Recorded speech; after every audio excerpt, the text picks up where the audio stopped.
ఈ నువ్వుల పంటలోన ఎక్కడ పంటంతా బాగా ఉందనిపిస్తుంది, కానీ అక్కడక్కడ చూడు ఎంత ఖాళీగా ఉందో.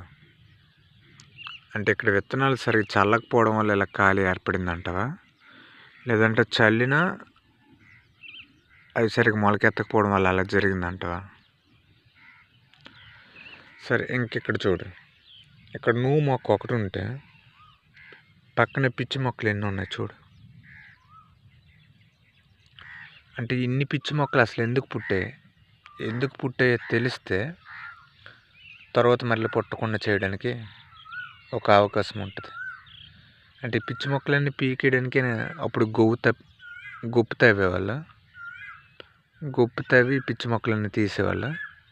ఇప్పుడు మళ్ళీ గొప్ప తవ్వాలా? ఒకసారి చూసి చెప్పు. కోయిలు చూడు ఎంత బాగా వస్తుందో.